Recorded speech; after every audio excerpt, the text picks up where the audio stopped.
Manong, dyan lang ako sa baba, sa may asul na gate.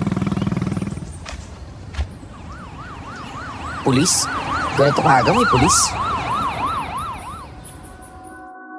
Mabilis kong iniabot ang bayad sa tricycle driver pagkababa ko. Kaagad kong napansin na may kumusong nagaganap sa kalsada ng sandaling yun. Kaya nakiusoso naman ako. Kababalik ko lang sa lugar namin at mukhang may kaganapan na kaagad. My friend! Napalingon ako bigla nang marinig ang boses ng matalik kong kaibigan na si Ronald. Patakbo siyang lumapit sa akin at natalisod pa nga. Hindi ko maiwasan ng matawa dahil doon. Paano? Kumusta na, ha? Nakakasama ka naman ng loob. Para kang hindi best friend. Hindi mo man lang sinabi sa akin na uuwi ka na pala.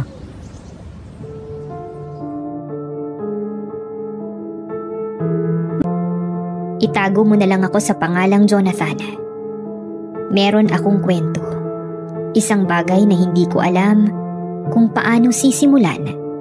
Dahil sa tuwing magagawi ito sa isip ko, hindi ko maiwasang makaramdam ng bigat ng kalooban. 3 taon na ang mabilis na lumipas mula nung mawala sa akin ang pinakamamahal kong si Amira at ang aming anak na noon ay pinagbubuntis niya. Minabuti kong umalis sa sitio Ilaya at nilunod ang sarili sa trabaho sa ibang bansa para makalimot. Pero totoo nga na hindi ko hawak yung sarili kong tadhana dahil gustuhin ko mang patuloy na magpakalayo sa lugar kung saan ko naaalala ang lahat ng sakit. Heto ako ngayon at ibinalik din ng tadhana dito.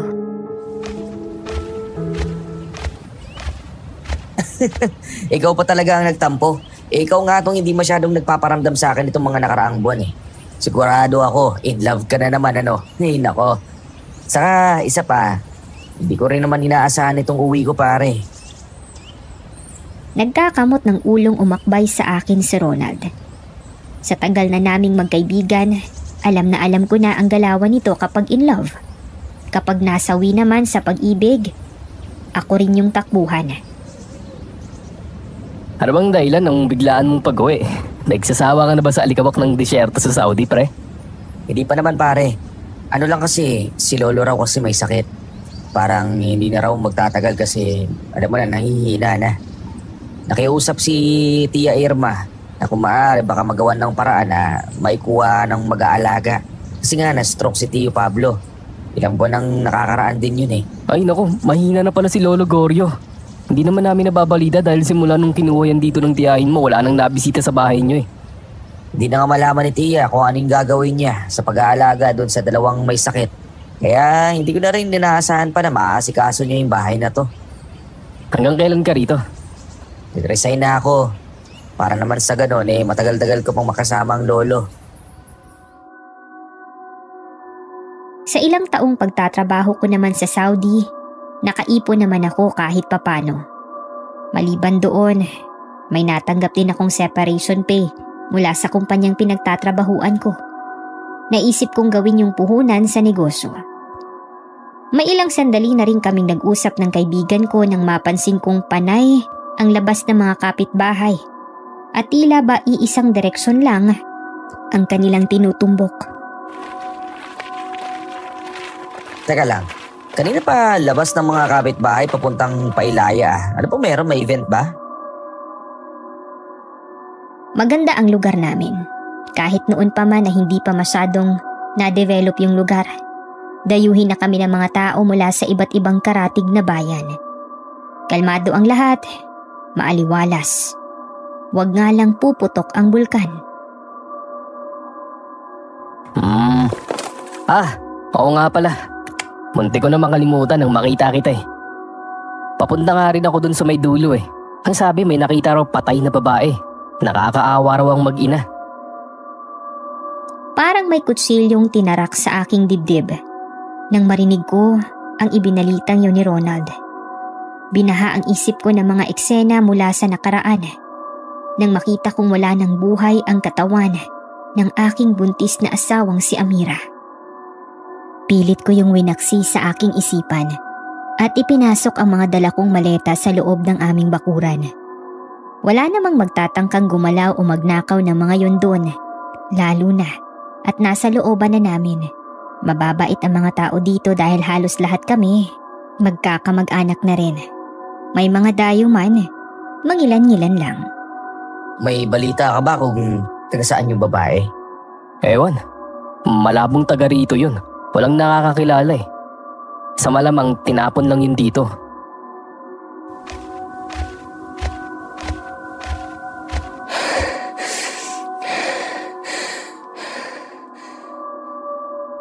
Hingal kabayo kaming magkaibigan nang marating ang itaas ng burol kung saan naroon ang crime scene.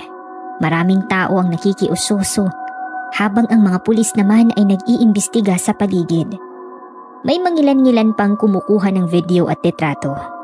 Ngunit nilapitan ito ng mga pulis at pinakiusapang burahin ang mga yon. At mahigpit na binili ng hindi dapat makalabas sa social media. Matagal nang ganito ang kalakaran sa amin. Pili ang mga inilalabas na balita. Tourist destination kasi ang lugar. Kaya hindi hinahayaan ng pamahalaang lokal na lumabas ang mga hindi kaaya-ayang balita hanggat kayang gawa ng paraan. Haharangin nila ang balita. Ang pinakahuling balita lang yatang nakalabas sa amin na talagang naging maingay ay noong pinaslang ang dati naming city mayor habang nasa flag ceremony. Diyos ko, mahabaging langit. Kung sino man ang gumawa nito sa mag-inang yan. Grabe mo ng puso at kaluluwa. Tumabi ka nga muna, hindi ko makita eh. Dali at tatakpan na. Nang hilakbot ako nang sa wakas ay makita ko ang kalunos-lunos na sinapit ng biktima. Nakatihaya ang babae at hawak-hawak ang tiyan. Sa tabi nito ay nakahiga ang isang sanggol na may nakakabit pang pusod at wala na ring buhay. Parang nanumbalik sa akin ang araw na nakita kong walang buhay ang aking asawa. Amira! Amira! Pare, okay ka lang ba? Tumakbo ko palayo sa crime scene. Matapang ang sikmura ko. Pero hindi kaya ng dibdib ko na makita ang mag-ina na nasa ganoong kalagayan. Para akong binabangungot habang gising, kaagad na humabol sa akin si Ronald. Uy pare, okay ka lang ba? Ano ba nangyayari sa'yo? Masama pa pakiramdam mo? May jet lag ka ba? Ang mabuti pa siguro umuwi na muna ako sa bahay. Oh, dalagang bukid. Bili na kayo mga suki. Makinis, sariwa at matambok. Virgin na virgin. You name it, we have it. Isda pa ba talaga yung tinitinda mo, ha? Uy, si paring Onat pala ito eh. Bibili ka? Oo. Magkano ba kilo ngayon ng dalagang bukid? Ay, hindi ako nagtitinda nito. Umalis si Ronald sa tapat ng stall kung saan nakahilera ang mga isdang dalagang bukid at lumipat sa kabila kung saan nakahilera ang mga tulingan. Kahit kailan talaga, ang galing nitong makialam. Hindi naman pala niya paninda, yon ang binibenta. Hindi naman pala sa'yo yung paninda eh. Pero kung makasigaw ka dyan, kanino ba tong dalagang bukid? Kay Ising, tinutulungan ko lang siya magtinda. Alam mo naman yun. Kung anong gandang babae, siya namang ikliyata ng dila. Napakamahiyain eh, hindi man lang makaimik. Ano na naman ang pinagsasasabi mo tungkol sa akin dyan ha, Onag? Napalingon ako sa likuran nang marinig ang boses na yun ni Ising. Kagaya ni Ronald, kabarangay ko rin ang babaeng tindera ng dalagang bukid sa pamilihang bayan. Dayo lang siya sa lugar namin, pero ilang taon na rin mula nung mapadpad siya sa amin. Uy, wala. Hindi kita sinisiraan, no? Ikaw pa nga itong tinutulungan kong magtinda ng isda mo't nang makaubos ka naman. Bahagyang sumimangot si Ising at pumasok na sa stall. Nakayuko ito at namunas ng mga kamay. Hindi pa rin nawawala ang pagkamahiyain nito. Ano ang inyo, sir? Onag? Ikaw pala yung Jonathan. Kailan ka pa nakauwi? Kahapon lang. Pabili ako ng 1 kilong dalagang bukid. Paborito yan ni Lolo. Nasa bahay niyo na si Lolo Goryo? Oo, inihatid kahapon nung pinsan ko sa kani Tia. Noon daw na malaman na narito ako, bigla raw lumakas. Nagpahatid daw bigla. Excited yatang makita ako ulit eh. Pinanood ko si Ising habang namimili ng isdang dalagang bukid na ilalagay niya sa kiluhan. Doon ko na lamang ulit siya nakita at napagmasdan ng malapitan. Hanggang ngayon, alagang-alaga pa rin niya ang kanyang kutis. Hindi naman sa pag-ano, Ising. Pero parang hindi kaya ata tumatanda. Kaganda, no?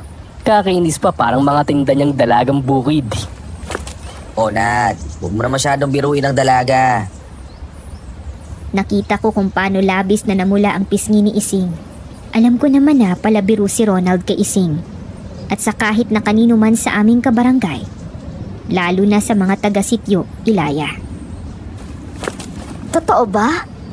Oo, kung si Ronald, puro kalokohan lang ang alam. Ibahin mo ako, no? Hindi kami parehas ng bitukan yan. Nagtawanan na lang kaming tatlo dahil sa sinabi ko. Pero kung ako yung tatanungin, wala namang halong biro ang sinabi ko kay Ising. Totoo na mukhang batang tignan si Ising sa edad niyang 38 years old. Batang-bata yung itsura nito. Makinis ang balat, maputi, maganda rin ang hilatsa ng mukha. Balingkinitan ang pangangatawan. Aakalain mong nasa late 20s pa lang ang edad. Ang sabi ko nga sa kanya noon, hindi sa bagay na tindera sa palengke dahil pang modelo ang datingan niya. Malapad na ang ngiti ni Ising nang ibalot niya sa plastic ang binibili kong dalagang bukid. Gumanti ako ng ngiti nang inabot niya sa akin yun. Magkano? Ay, huwag mo nang bayaran yan. Ha? Naku, ano ka ba naman, nakakaya naman, Ising. Ako nga itong dapat na may pasalubong sa'yo pero ikaw pa tong... Sige na, ikonsidera mo na lang na libre ko na yan sa inyo ni Lolo Goryo sa pagbabalik niyong maglolo sa sitio Ilaya. Pero nakakaya rin naman kasi sa'yo. Ayoko naman na isipin mo na kaya kita pinuri dahil gusto ko makalibre sa tinda mo eh. Sa'yo nang galing yan, Jonathan. Hindi ganyan ang nasa isip ko. Noong tinawag na ako ni Ising sa buo kong pangalan, alam kong hindi na mababago pa yung isip niya. Kaya nahihiyaman, tinanggap ko na. Sabi nga ni Lolo Goryo, masama ang tumanggi sa grasa. Salamat dito, Ising ha. Hayaan mo. At sasabihin ko kay Lolo Goryo na ikaw ang nagbigay nito sa kanya. Sige lang. Sus, huwag ka na mahiya pare, para ka namang others. Okay lang yan kay Ising. Di ba nga at matagal na yung may crush sa'yo?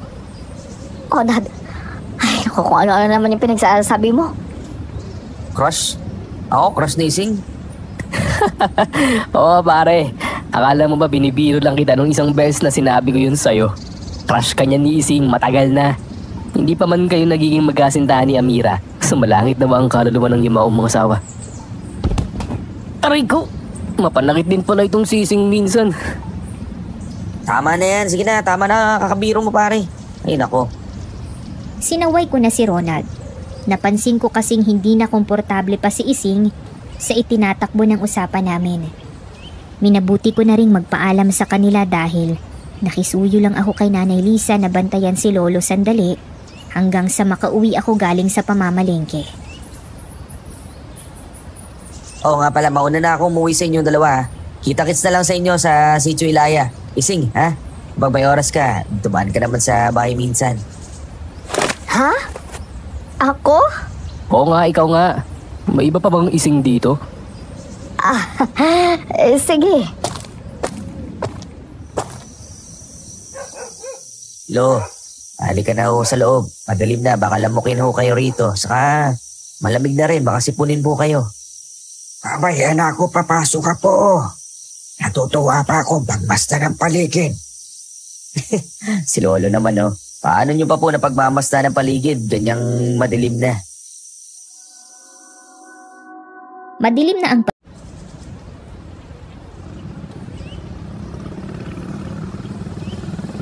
Manong, dyan lang ako sa baba, sa may asul na gate. Pulis?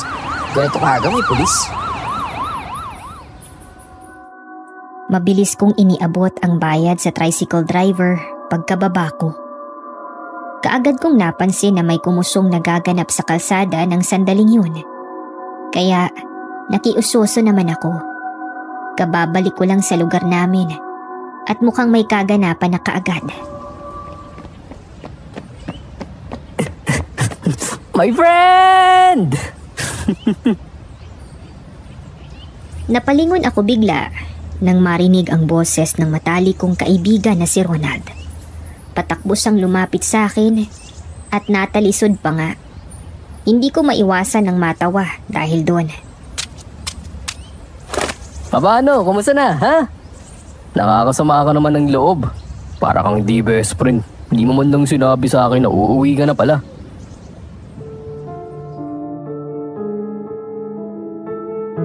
Magandang araw sa iyo, Miss Ligaya. Itago mo na lang ako sa pangalang Jonathan.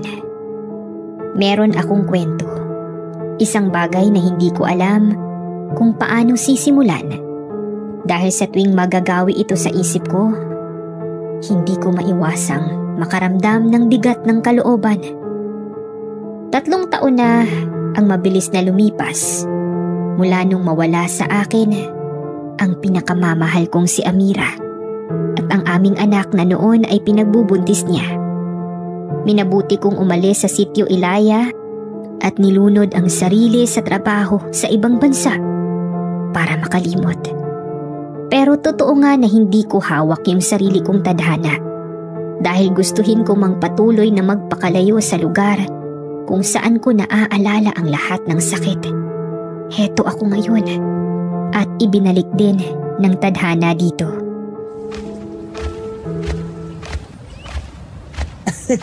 Ikaw pa talaga ang nagtampo.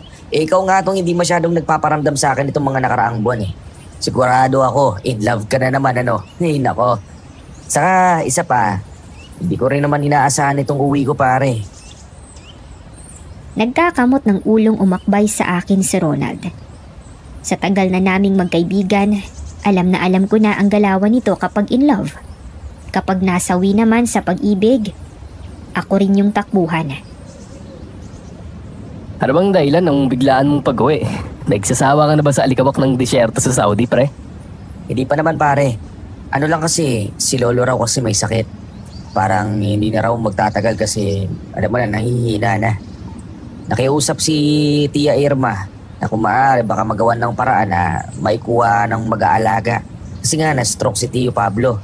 Ilang buwan ang nakakaraan din yun eh. Ay naku, mahina na pala si Lolo Goryo. Hindi naman namin nababalita dahil simula nung kinuha yan dito ng tiyahin mo, wala nang nabisita sa bahay nyo eh. Hindi na nga malaman ni Tia kung anong gagawin niya sa pag-aalaga doon sa 2 may sakit. Kaya hindi ko na rin ninaasahan pa na maaasikaso niya yung bahay na to. Hanggang kailan ka rito? Nag-resign na ako. Para naman sa ganon eh matagal-tagal ko pang makasama ang lolo. Sa ilang taong pagtatrabaho ko naman sa Saudi, nakaipon naman ako kahit papano. Maliban doon, may natanggap din akong separation pay mula sa kumpanyang pinagtatrabahuan ko. Naisip kong gawin yung puhunan sa negosyo. May ilang sandali na rin kaming nag-usap ng kaibigan ko nang mapansin kong panay ang labas ng mga kapitbahay at tila ba iisang direksyon lang ang kanilang tinutumbok. Teka lang, kanina pa labas ng mga kapitbahay papuntang Pailaya. Ano po meron? May event ba? Maganda ang lugar namin. Kahit noon pa man na hindi pa masyadong na-develop yung lugar. Dayuhin na kami ng mga tao mula sa iba't ibang karatig na bayan. Kalmado ang lahat, maaliwalas. Huwag nga lang puputok ang bulkan. Oo nga pala. Munti ko na makalimutan nang makita kita eh. Papunta nga rin ako dun sa may dulo eh. Ang sabi may nakita raw patay na babae. Nakakaawa raw ang mag-ina. Parang may kutsilyong tinarak sa aking dibdib nang marinig ko ang ibinalitang yun ni Ronald. Binaha ang isip ko ng mga eksena mula sa nakaraan nang makita kong wala ng buhay ang katawan ng aking buntis na asawang si Amira. Pilit ko yung winaksi sa aking isipan at ipinasok ang mga dala kong maleta sa loob ng aming bakuran. Wala namang magtatangkang gumalaw o magnakaw ng mga yon doon, lalo na at nasa looban na namin. Mababait ang mga tao dito dahil halos lahat kami magkakamag-anak na rin. May mga dayo man, mangilan-ngilan lang. May balita ka ba kung taga saan yung babae? Ewan, malabong taga rito yun. Walang nakakakilala eh. Sa malamang tinapon lang yun dito.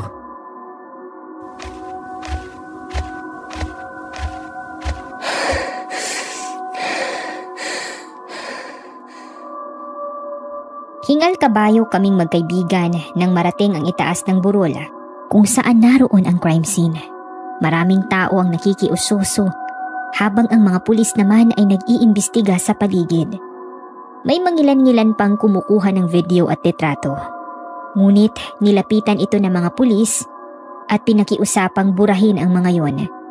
At mahigpit na binili ng hindi dapat makalabas sa social media.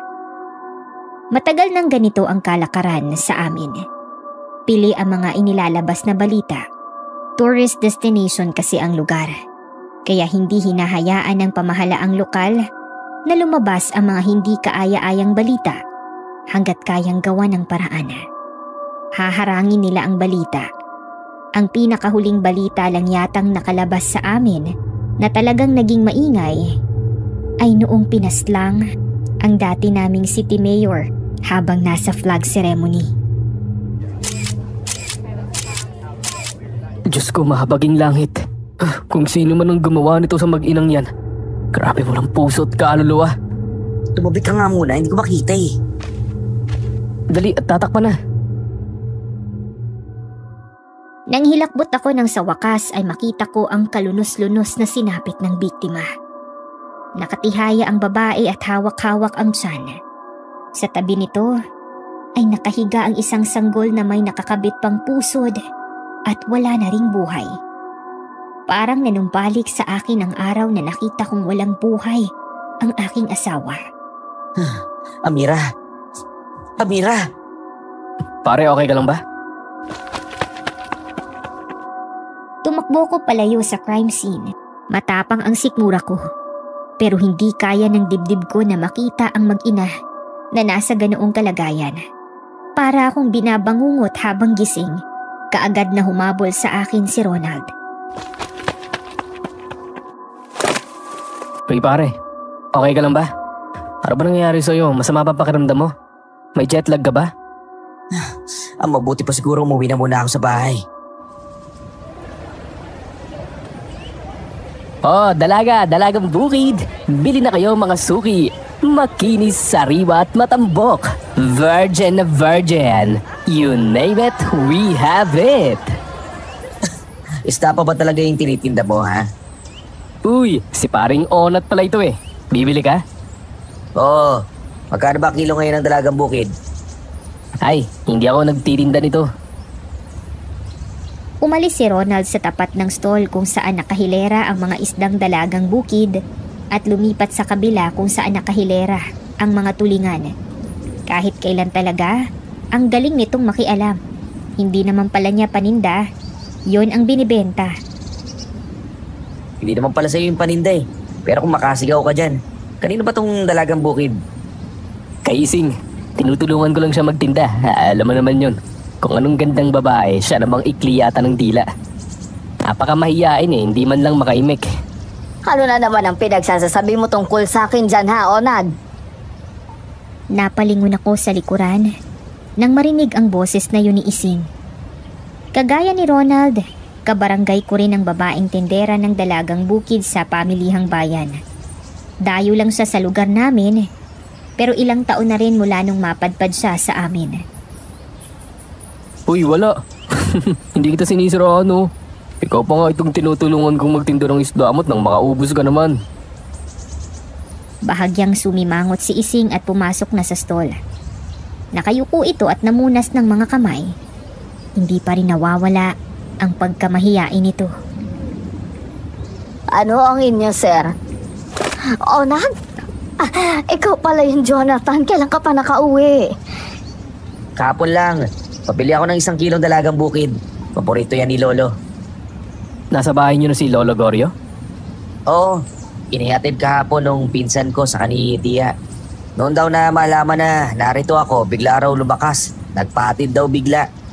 Excited yatang makita ako ulit eh.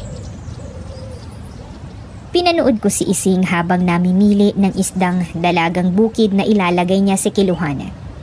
Doon ko na lamang ulit siya nakita at napagmasdan ng malapitan. Hanggang ngayon, alagang-alaga pa rin niya ang kanyang kutis. Hindi naman sa pag-ano, Ising. Pero parang hindi kaya ata tumatanda.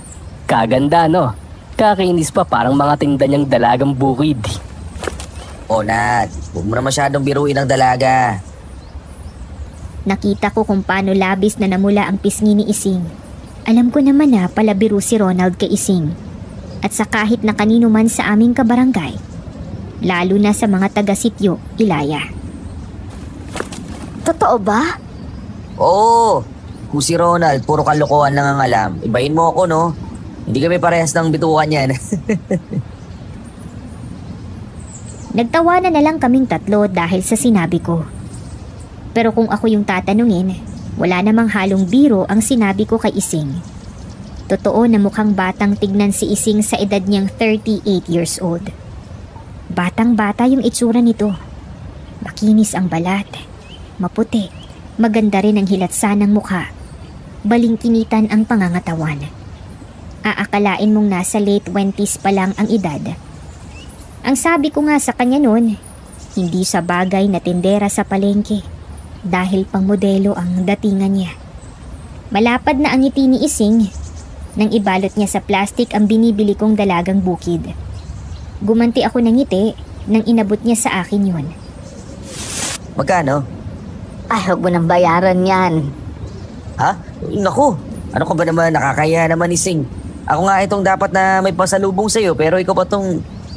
Sige na, ikonsidera mo na lang na libre ko na yan sa inyo ni Lolo Goryo sa pagbabalik niyong maglolo sa sitio Ilaya. Pero nakakaya rin naman kasi sa'yo. Ayoko naman na isipin mo na kaya kita pinuri dahil gusto kong makalibre sa tinda mo eh. Sa'yo nang galing yan, Jonathan. Hindi ganyan ang nasa isip ko. Noong tinawag na ako ni Ising sa buo kong pangalan, alam kong hindi na mababago pa yung isip niya. Kaya nahihiyaman, tinanggap ko na. Sabi nga ni Lolo Goryo, masama ang tumanggi sa grasa. Salamat dito, Ising ha. Hayaan mo. At sasabihin ko kay Lolo Goryo na ikaw ang nagbigay nito sa kanya. Sige lang. Sus, huwag ka na mahiya pare, para ka namang others. Okay lang yan kay Ising. Hindi ba nga at matagal na yung may crush sa'yo? Oh, Dad. Ay, naku, kung ano-ano naman yung pinagsasabi mo. Crush? Ako, crush ni Ising? Oo pare, akala mo ba binibiro lang kita nung isang beses na sinabi ko yun sa'yo? Crush ka niya ni Ising, matagal na. Hindi pa man kayo nagiging magkasintahan ni Amira. Sumalangit na ba ang kaluluwa ng yumaong mga asawa? Aray ko! Mapanakit din pala itong si Ising minsan. Tama na yan. Sige na, tama na. Kakabiro mo pare. Ay nako. Sinaway ko na si Ronald. Napansin ko kasing hindi na komportable pa si Ising sa itinatakbo ng usapan namin. Minabuti ko na ring magpaalam sa kanila dahil nakisuyo lang ako kay Nanay Lisa na bantayan si Lolo sandali hanggang sa makauwi ako galing sa pamamalengke. Oo nga pala, mauna na ako umuwi sa inyong dalawa. Kita-kits na lang sa inyo sa Sitio Ilaya. Ising, ha? Pag may oras ka, tumaan ka naman sa bahay minsan. Ha? Ako? Oo nga, ikaw nga. May iba pa bang Ising dito? Sige. Lo, halika na ho sa loob. Madalim na, baka lamukin ho kayo rito. Saka malamig na rin, baka sipunin po kayo. Abay, anak ko, papasok ka po. Natutuwa pa ako pagmasta ng paligid.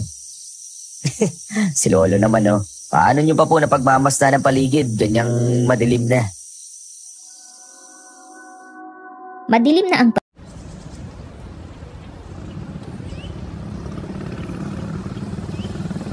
Manong, dyan lang ako sa baba, sa may asul na gate. Pulis? Ganito kaga may pulis? Mabilis kong iniabot ang bayad sa tricycle driver pagkababa ko. Kaagad kong napansin na may kumusong nagaganap sa kalsada ng sandaling yun. Kaya nakiusoso naman ako. Kababalik ko lang sa lugar namin at mukhang may kaganapan na kaagad. My friend! Napalingon ako bigla nang marinig ang boses ng matalik kong kaibigan na si Ronald. Patakbo siyang lumapit sa akin at natalisod pa nga. Hindi ko maiwasan ng matawa dahil doon. Paano? Kumusta na, ha? Nakakasama ka naman ng loob. Para kang di best friend. Hindi mo man lang sinabi sa akin na uuwi ka na pala.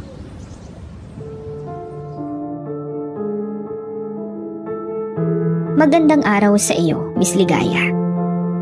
Itago mo na lang ako sa pangalang Jonathan. Meron akong kwento. Isang bagay na hindi ko alam kung paano sisimulan.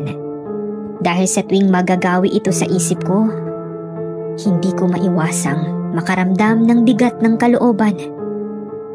3 taon na ang mabilis na lumipas mula nung mawala sa akin ang pinakamamahal kong si Amira at ang aming anak na noon ay pinagbubuntis niya.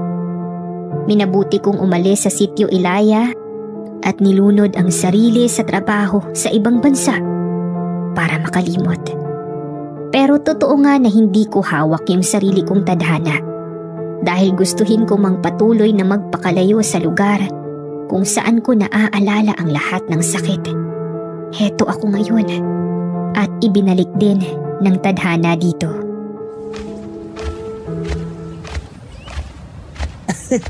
Ikaw pa talaga ang nagtampo. Ikaw nga itong hindi masyadong nagpaparamdam sa akin itong mga nakaraang buwan eh.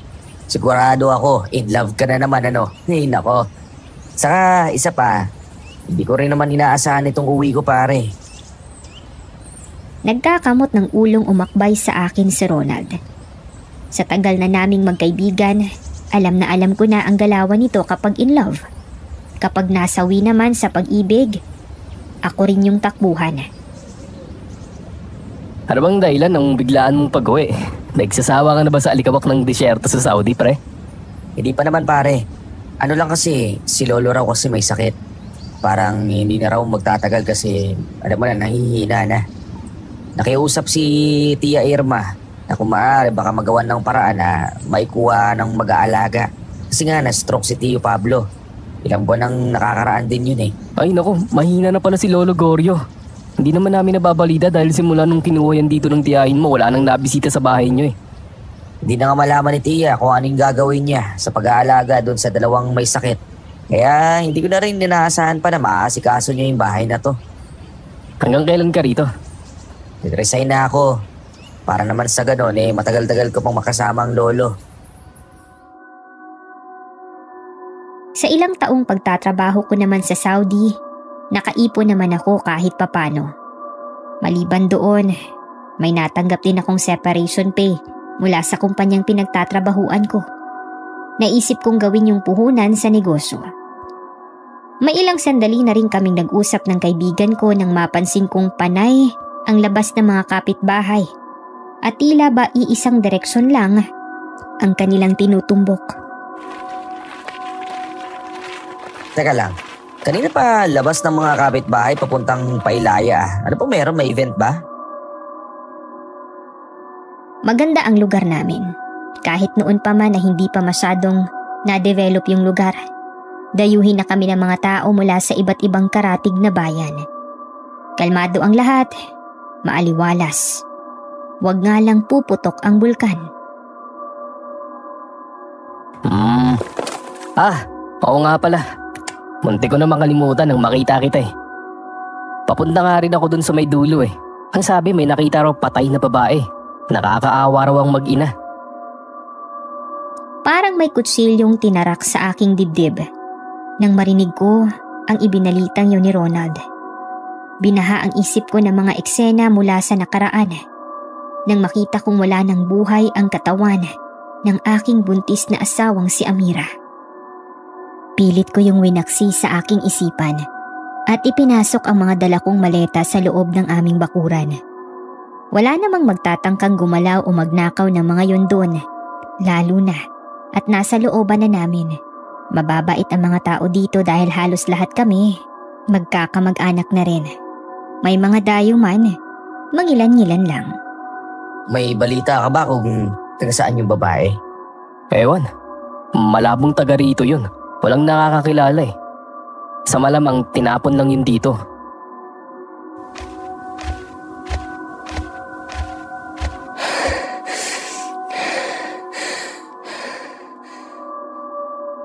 Hingal kabayo kaming magkaibigan nang marating ang itaas ng burol kung saan naroon ang crime scene. Maraming tao ang nakikiususo habang ang mga pulis naman ay nag-iimbestiga sa paligid. May mangilan-ngilan pang kumukuha ng video at litrato.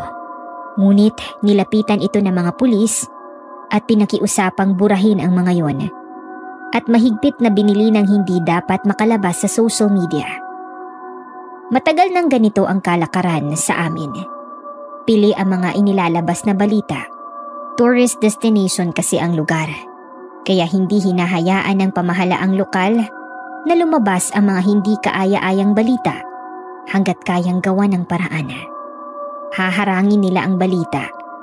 Ang pinakahuling balita lang yatang nakalabas sa amin na talagang naging maingay ay noong pinaslang ang dati naming city mayor habang nasa flag ceremony. Diyos ko, mahabaging langit. Kung sino man ang gumawa nito sa mag-inang yan. Grabe walang puso at kaluluwa. Tumabi ka nga muna, hindi ko makita eh. Dali at tatakpan na. Nang hilakbot ako nang sa wakas ay makita ko ang kalunos-lunos na sinapit ng biktima. Nakatihaya ang babae at hawak-hawak ang tiyan. Sa tabi nito ay nakahiga ang isang sanggol na may nakakabit pang pusod at wala na ring buhay. Parang nanumbalik sa akin ang araw na nakita kong walang buhay ang aking asawa. Amira! Amira! Pare, okay ka lang ba? Tumakbo ko palayo sa crime scene. Matapang ang sikmura ko. Pero hindi kaya ng dibdib ko na makita ang mag-ina na nasa ganoong kalagayan. Para akong binabangungot habang gising, kaagad na humabol sa akin si Ronald. Hey pare, okay ka lang ba?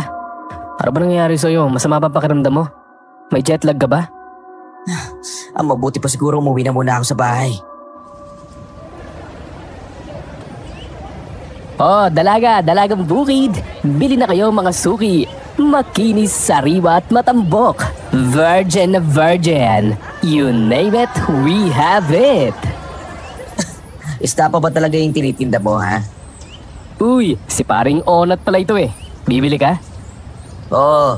Magkano ba kilo ngayon ng dalagang bukid? Ay, hindi ako nagtitinda nito.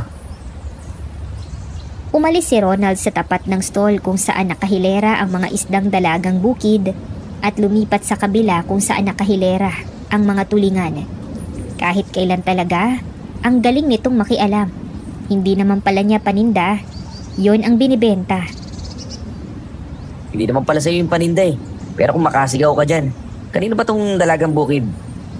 Kay Ising, tinutulungan ko lang siya magtinda. Alam mo naman yun. Kung anong gandang babae, siya namang ikli yata ng dila. Napakamahiyain eh, hindi man lang makaimik. Ano na naman ang pinagsasasabi mo tungkol sa akin dyan ha, Onad? Napalingon ako sa likuran nang marinig ang boses na yun ni Ising. Kagaya ni Ronald, kabarangay ko rin ang babaeng tindera ng dalagang bukid sa pamilihang bayan. Dayo lang siya sa lugar namin, pero ilang taon na rin mula nung mapadpad siya sa amin. Uy, wala. Hindi kita sinisiraan oh. Ikaw pa nga itong tinutulungan kong magtinda ng isdamot nang makaubos ka naman. Bahagyang sumimangot si Ising at pumasok na sa stall. Nakayuko ito at namunas ng mga kamay. Hindi pa rin nawawala ang pagkamahiyain nito. Ano ang inyo, sir? Onad? Ikaw pala yung Jonathan. Kailan ka pa nakauwi? Kahapon lang. Pabili ako ng 1 kilong dalagang bukid. Paborito yan ni Lolo. Nasa bahay niyo na si Lolo Goryo? Oo, inihatid kahapon nung pinsan ko sa kani Tia. Noon daw na malaman na narito ako, bigla raw lumakas. Nagpahatid daw bigla. Excited yatang makita ako ulit eh. Pinanood ko si Ising habang namimili ng isdang dalagang bukid na ilalagay niya sa kiluhan. Doon ko na lamang ulit siya nakita at napagmasdan ng malapitan. Hanggang ngayon, alagang-alaga pa rin niya ang kanyang kutis. Hindi naman sa pag-ano, Ising. Pero parang hindi kaya ata tumatanda. Kaganda, no? Kakainis pa, parang mga tinda niyang dalagang bukid. Nat, huwag mo na masyadong biruin ang dalaga. Nakita ko kung paano labis na namula ang pisngi ni Ising. Alam ko naman na palabiro si Ronald kay Ising. At sa kahit na kanino man sa aming kabarangay. Lalo na sa mga taga-sityo, Ilaya. Totoo ba? Oo, kung si Ronald, puro kalokohan lang ang alam. Ibahin mo ako, no? Hindi kami parehas ng bitukan yan.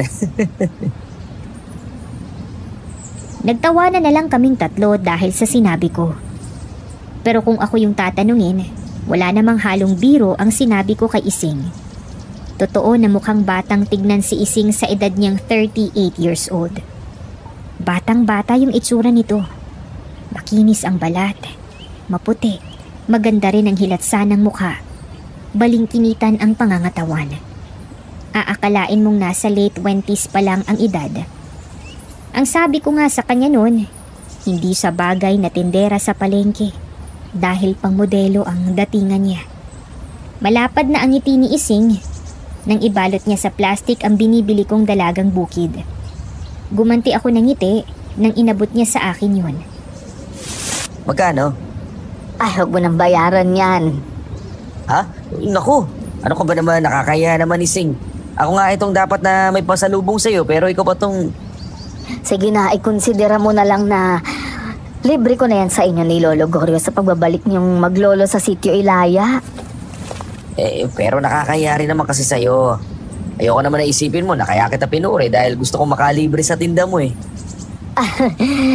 Sa'yo nang galing yan, Jonathan. Hindi ganyan ang nasa isip ko. Noong tinawag na ako ni Ising sa buo kong pangalan, alam kong hindi na mababago pa yung isip niya. Kaya nahihiyaman, tinanggap ko na. Sabi nga ni Lolo Goryo, masama ang tumanggi sa grasa. Salamat dito, Ising ha. Hayaan mo. At sasabihin ko kay Lolo Goryo na ikaw ang nagbigay nito sa kanya. Sige lang.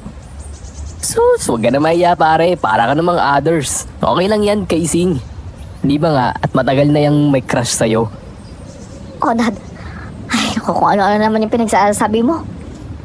Crush? Ako, crush ni Ising? Oo pare, akala mo ba binibiro lang kita nung isang beses na sinabi ko yun sa'yo? Crush ka niya ni Ising, matagal na. Hindi pa man kayo nagiging magkasintahan ni Amira. Sumalangit na ba ang kaluluwa ng yumaong mga asawa? Aray ko! Mapanakit din pala itong si Ising minsan. Tama na yan. Sige na, tama na. Kakabiro mo pare. Ay nako. Sinaway ko na si Ronald. Napansin ko kasing hindi na komportable pa si Ising sa itinatakbo ng usapan namin. Minabuti ko na ring magpaalam sa kanila dahil nakisuyo lang ako kay Nanay Lisa na bantayan si Lolo sandali hanggang sa makauwi ako galing sa pamamalengke. Oo nga pala, mauna na ako umuwi sa inyong dalawa. Kita-kits na lang sa inyo sa Sitio Ilaya. Ising, ha? Pag may oras ka, dumaan ka naman sa bahay minsan. Ha? Ako? Oo nga, ikaw nga. May iba pa bang Ising dito? Sige. Lo, halika na ho sa loob. Madalim na, baka lamukin ho kayo rito. Saka malamig na rin, baka sipunin po kayo. Abay, anak ko, papasok ka po. Natutuwa pa ako pagmasta ng paligid. Si Lolo naman, no? Paano nyo pa po na pagmamasta ng paligid? Ganyang madilim na. Madilim na ang Naku, baka mamaya makalmot ako. Kung nakuha mo siguro, Baka buhay pa hanggang ngayon. Anong nangyari sa kuting? Nako, nakita ni Crisel sa tabing kalsada kinaumagahan. Patay na. Ay, kawawa nga at kalat daw ang laman loob sa kalsada. Pambihira. Hindi kasi sigurado kung nasagasaan ba o nilapa ng aso. Ganun ho ba? Nako, nakakaawa nga talaga kung ganun. Gusto mo ba ng pusa? 5 pa yung kuting ni Luca rito eh. Saka na lang ho siguro. Sa ngayon ho kasi, si Lolo muna iniintindi ko. Saka yung mga gawaing bahay.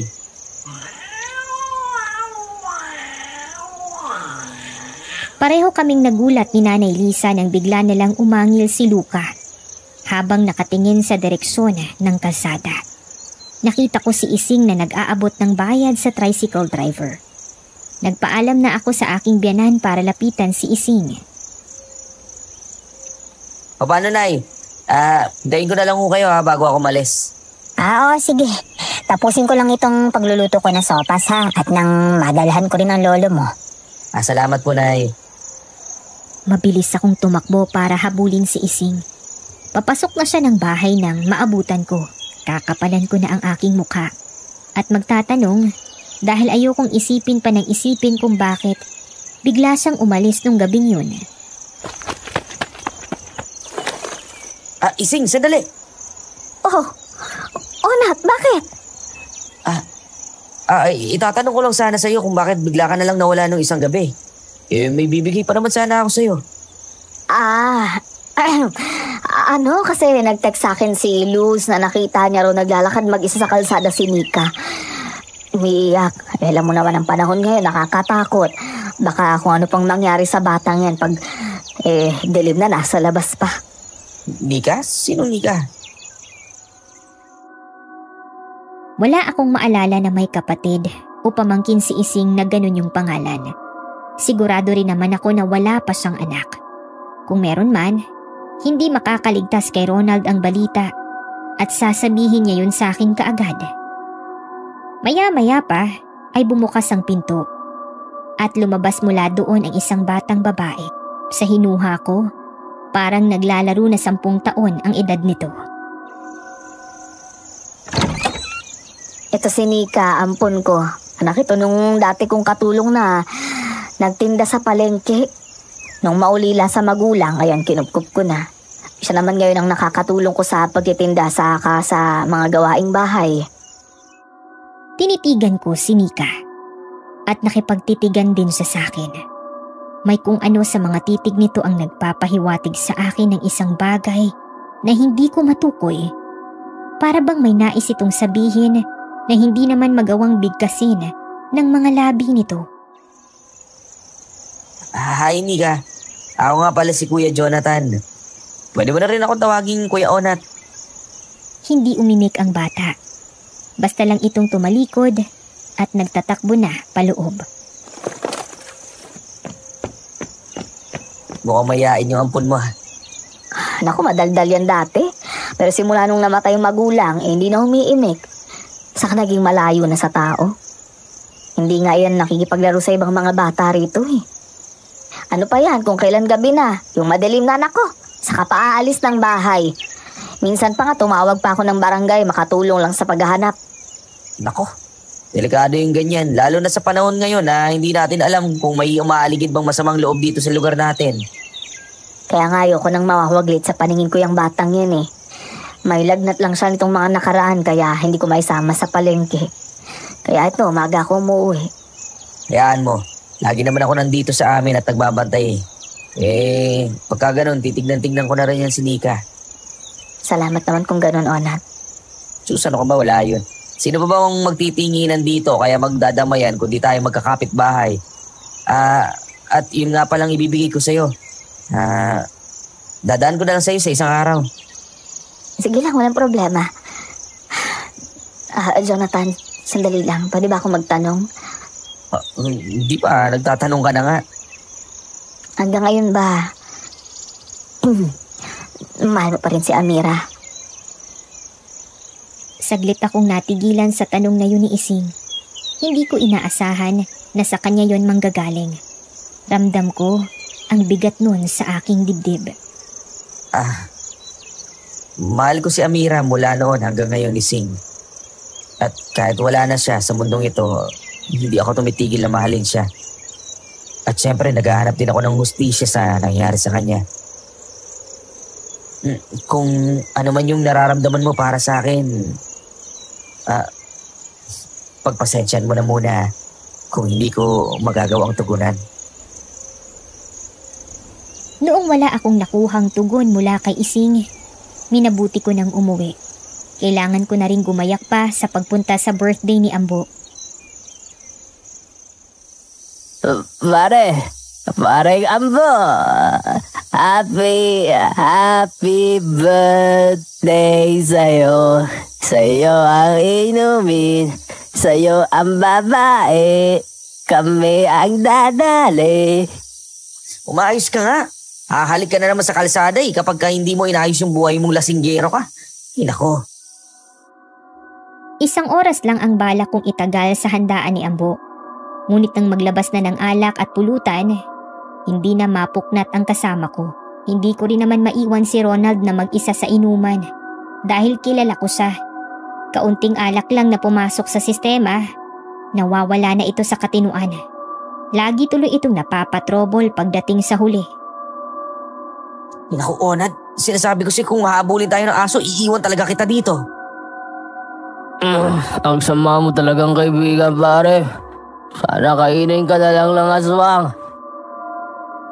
Biglang tumuwid ang tayo ni Ronald at mabilis na naglakad palayo sa akin. Takot lang pala ang magpapatuwid ng lakad nito. Pero kaagad din naman akong umagapay nang makitang sumusuray na siya. Kung ikaw na lang kayo pakain ko sa aswang. Nako, pasalamat ka talaga hindi kita matiis. Kaya hinahatid kita sa inyo nang makauwi ka ng buoy. Salamat naman, pare. Maraming salamat sa malasakit mo. Lakad lang kami ni Ronald pauwi galing sa kabilang sityo.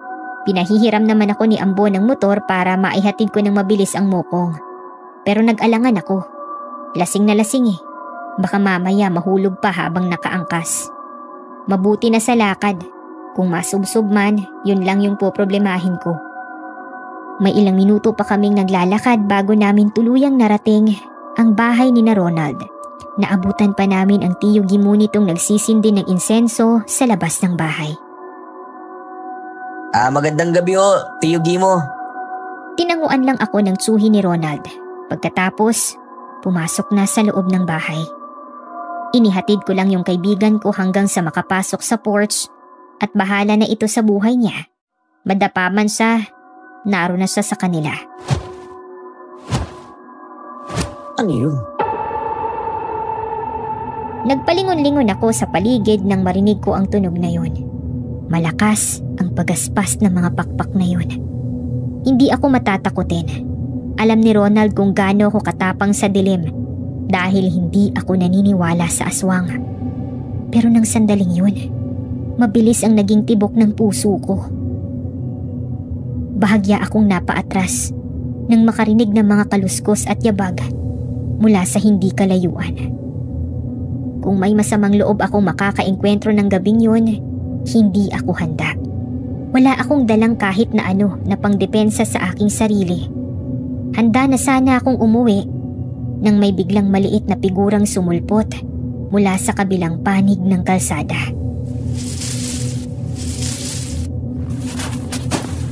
Nika? Nika, ikaw ba yan? Nakumpirma ko na si Nika nga ang bata nang tuluyan ako makalapit dito. Umiiyak ang bata.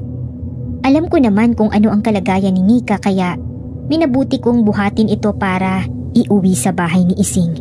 Maya-maya, biglang may dumaan sa tabi namin na isang matanda. Nakilala ko ito, si Mang Oscar. Palagi itong naglalakad sa kalsada at walang pinipiling oras. Balita sa buong sityo na parang may Alzheimer's disease na pero hindi naman pinapagamot ng asawa at mga anak. Ingat ka, ginalit mo siya. Ho? Sino tinutukoy niyo, Mang Oscar? Hindi mo dapat pinasama ang loob niya.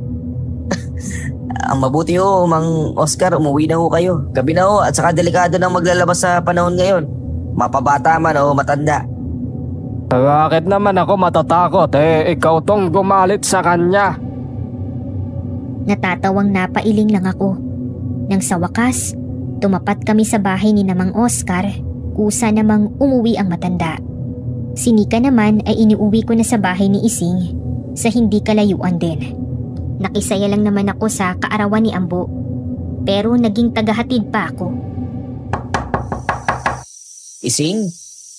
Ising, nandiyan ka ba? Baka umalis si Ising, hinahanap yung bata. Sinubukan kong pihitin ang seradora. Hindi naman yun nakakandado. Nang itulak ko, pabukas ang pinto, tumambad sa akin ang bahay ni Ising. Madilim dahil patay yung mga ilaw. Pero kung may isang rumihistro sa akin, yun ang masangsang na amoy na kaagad na nuot sa aking ilong. Ano yung amoy na yun? Sino yan? Ising, ikaw ba yan?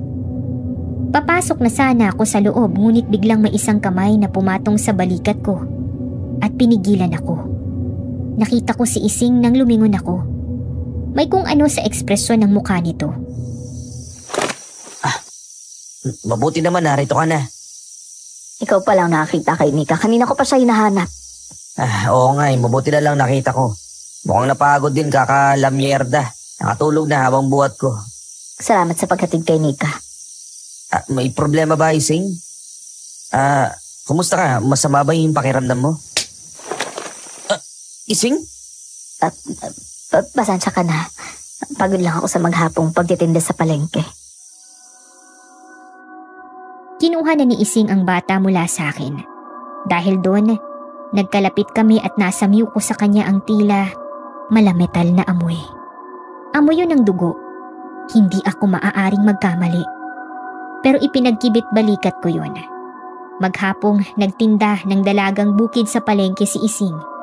At sa malamang, sa dugo yun ng isda niya nakuha. Alis na ako ha. Baka kasi inahintay pa ako ni Lola eh.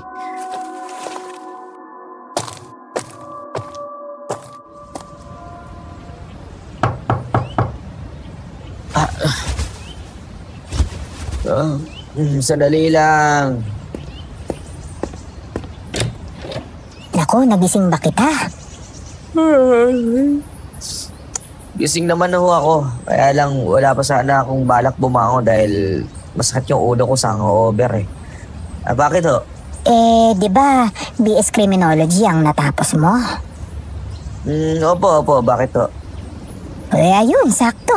Tamang-tama. Nagpa-meeting kanina si Kap Danny. Naghahanap siya ng pwedeng makatulong mag-imbestiga sa mga nangyayari ngayon dito sa lugar natin. Teka, ano bang nangyari na naman? Ilang beses na kasing nakatanggap ng reklamo ang barangay na yung mga alaga nilang hayop nawawala. Akalain ninanakaw. Pagkatapos, bigla na lang nakikita yung mga patay na hayop na wakwak ang mga tiyan. Minsan nasa talpukan ng alon, minsan naman sa dawagan. Magkakasunod na nangyayari. Si Pedring nawalan ng baka. Mag-ina pa ha? Kanina nakita ang katawan ng 2 baka sa may burol. Yung iba naman, hindi na nakikita. Kaya sabi ni Nakap, baka raw nanakaw nga at naibenta sa taga-malayo. Naku, alam mo anak, sa totoo lang, ang dami ng haka-haka ng mga tao. Meron daw aswang, magnanakaw, adik, o kaya naman psychopath. Ay naku, ewan ko na nga. Bakit hindi ho sila humingi ng tulong sa pulis? Alam mo naman yung kapitan natin. Akala mo na sa ibang mundo nasasakupan at palagi na lang ayaw ipabatid sa munisipyo ang mga problema rito. Ay nako, hindi raw pang civil case.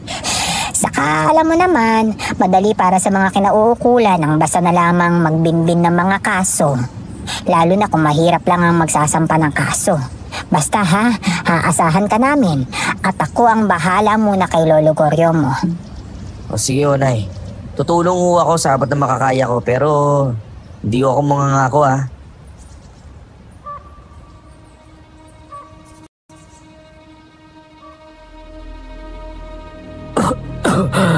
Pinagsisisihan ko talaga na sumama pa ako sa'yo. Naulanan pa tayo. Psst! Uy, ano yun? Huwag mo naman akong tinatakot. May tao, huwag kang maingay.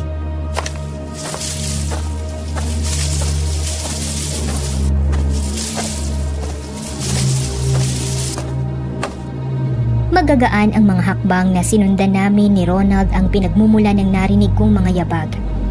Sa may pinakatuktok ng burol, nakita ko ang isang figura ng lalaki. Nakatalikod ito sa amin. May kung anong ginagawa, parang nagre-ritual. Ilang sandali na lang ay mag-aalas 6 na ng hapon. Papadilim na. Sa dami ng nangyari, duda akong may magmatapang pang umakyat sa burol kung papagabi na. Ano kaya ginagawa? Tiyagi mo! Tinakbo ni Ronald ang direksyon ng lalaki. Napagtanto ko ang suhin nga niya yun.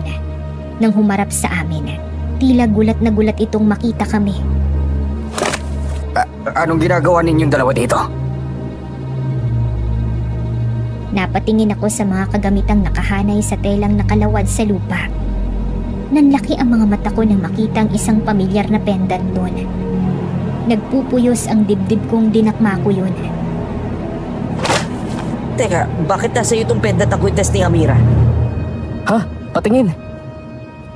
Nag-usoso si Ronald sa hawak ko habang si Tio Gimo naman ay nakatingin sa akin. Mariing kagat nito ang ibabang mga labi. Hindi ako nakapagpigil. Hinaklit ko ang kwelyo ng suot niyang pang-itaas. Sabihin mo, may kinalaman ka ba sa pagkamatay na Amira? Ano? Sumagot ka! Maniniwala ka ba kung sasabihin ko sa iyo ang totoo? Pero teka, matatanggap mo ba ang totoo kapag nalaman mong isang manananggal ang pumaslang sa pinakamamahal mong asawa? Hindi totoo ang mga aswang! Walang manananggal! Ang totoo niyan, isa kang baliw! Madali para sa iyo ang manghusga dahil hindi mo nasaksihan kung paano pinatay ng manananggal ang iyong asawa. Tumigil ka na! Kung talagang inosente ka, bakit nasa iyo itong pendant?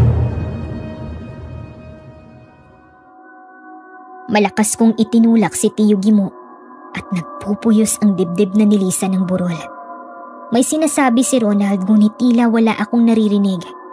Ang tanging alam ko lang ay ang mapuot at mag-asam na makapaghiganti. Malapit na ako sa bahay nang makasalubong ko si Ising na naglalakad sa kalsada. Pilit kong kinalma ang aking sarili.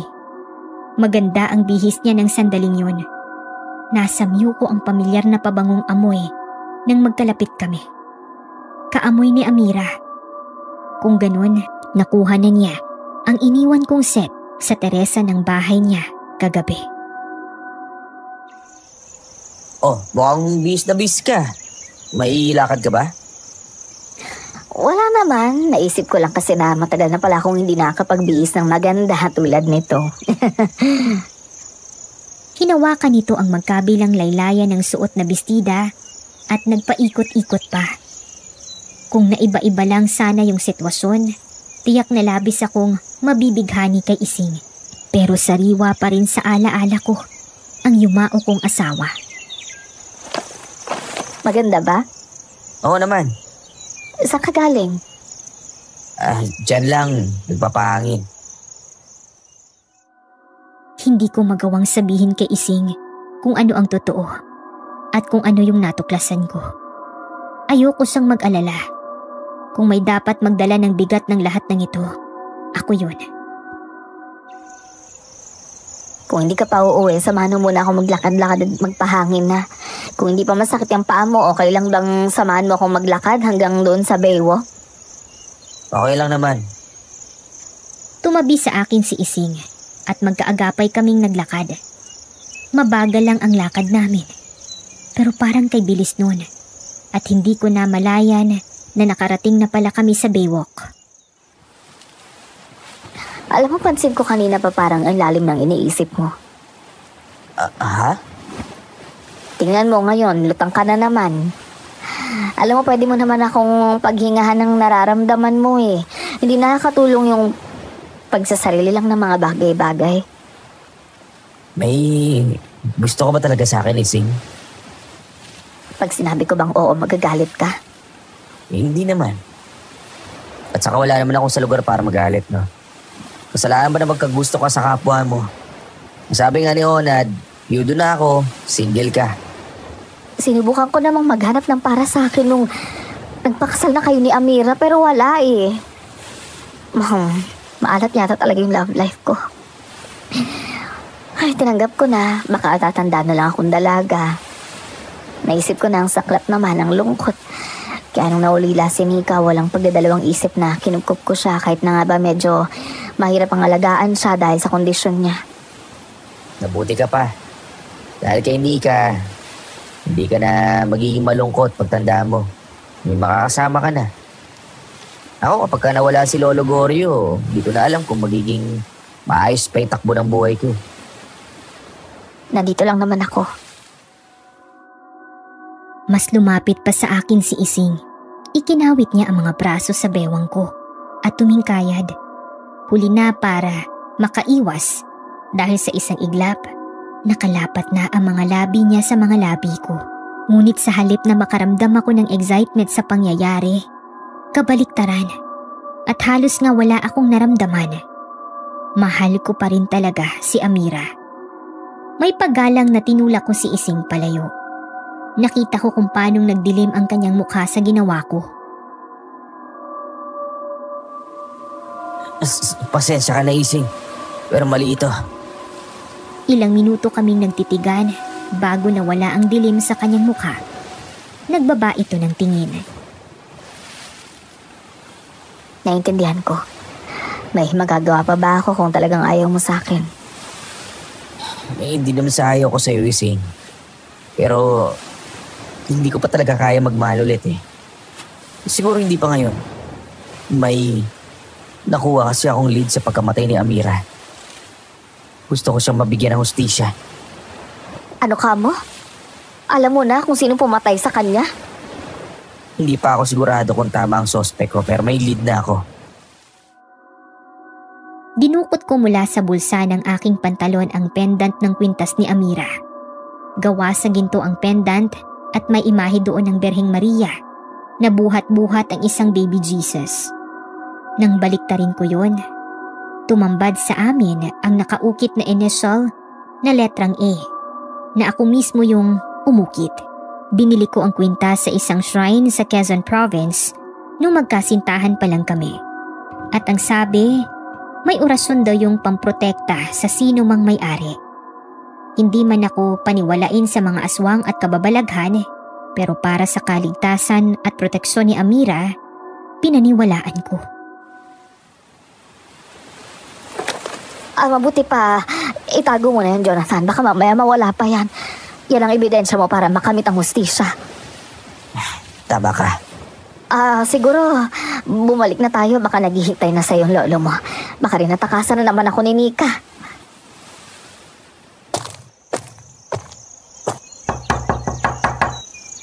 Jonathan! Jonathan, lumabas ka riyan. Mag-usap tayo. Alam kong nandyan ka. Jonathan! Ay, nako. Nako ba? Nakabulahaw ka na ha? Ilang araw din ang lumipas mula nung makita namin ang tiyo Gimo ni Ronald sa may burol. Ang araw kung kailan ko nadiskubring may kinalaman ito sa pagkamatay ng asawa't anak ko. Labis ang nadarama kong puot. Ngunit hindi rin naman ako makakilos agad dahil kailangan ko pa ng mas matibay na ebidensya. Umiwas muna ako kay Ronald. Paminsan-minsan, sinasamahan ako ni Ising sa pagpapatrolya at paghahanap ng ebidensya sa kaliwat kanang pagkawala at pagkamatay ng mga hayop sa aming sityo. Kahit papano, mas mabuti na rin sigurong mga hayop ang napagbubuntunan ng sospek kesa naman mga tao. Alam kong galit ka kay Tiyo Gimo, pero hindi mo pa naman napapatunayan na nagkasala nga yung tao. Hindi siya ang pumatay kay Amira, napulot niya lang ang pendant sa burol. Hindi ko naman maalis sa'yo na kampihan mo yung tiyuhin mo dahil kapamilya mo siya. Ang akin lang, hayaan mo akong gawin ang dapat na paraan para mahanap yung kriminal na kumitil sa buhay ni Amira. Hindi ako titigil hanggat hindi ko nabibigyan ng hustisya ang pagkamatay ni Amira. At wala akong pakialam kung sa mata man yun ng batas o sa sarili kong mga kamay. Nagpalingon-lingon si Ronald sa paligid at lumapit sa akin pagkatapos ay bumulong. Gusto kang makausap ni Tio Gimo. Masinsinan. Kaya sumama ka sa akin sa bahay at nang malaman mo ang buong katotohanan. Ronald, alam mo naman na galit ako dyan sa tiyuhin mo. Saka baka mamaya ano pa yung magawa ko eh. Oo, Nat. Kung talagang totoo ka sa pagiging magkaibigan nating dalawa sa loob ng mahabang panahon, kahit ako na lang ang isaalang-alang mo. Kahit para sa akin na lang. Pakinggan mong sasabihin ni Tio Gimo sa'yo, kahit isang beses lang. Sige, pagbibigyan kita pero ngayon lang. At hindi ko rin mapapangako sa'yo na mapapaniwalaan ko lahat ng mga sasabihin niya. Tama ka. Nasa iyo kung maniniwala ka ba o hindi sa mga sasabihin sa'yo ni Tio Gimo. Ang sa akin lang maniwala ka na bago pa ikaw ang maging sunod na biktima ng manananggal. Kagaya ng pakiusap sa akin ng matalik kong kaibigan, sumama ako sa kanilang bahay para pakinggan ang sasabihin ni Tio Gimo. Inabutan namin ang suhi ni Ronald sa labas ng bahay niya na nagpapausok ng insenso. Ganun na ang nakagawian nito, kagaya ng madalas kong makita kapag magagawi ako doon. Kaagad naman itong tinigil ang ginagawa nang makita ako at sumenyas na sumunod kami sa kanya. Sa isang tila bodega sa may likod bahay ni na Ronald kami humantong. Pagpasok doon, sari-saring mga kagamitan sa panggagamot ang nakita ko. Meron pang mga buntot pagi, mga punyal na gawa sa tanso, langis, krus, at kung ano-ano pa.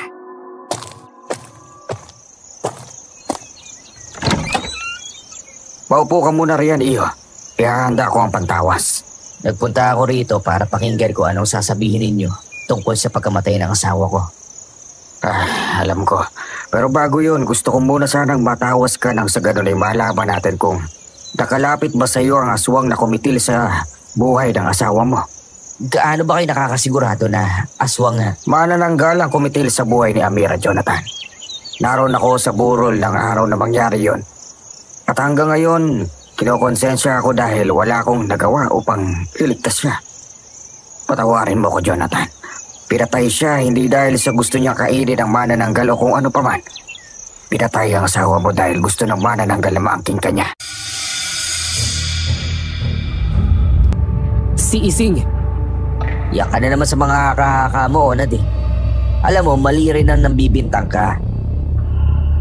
Isipin mo nga, sino lang bang babaeng may mahabang buhok na nakakalapit sa'yo? Di ba walang iba kundi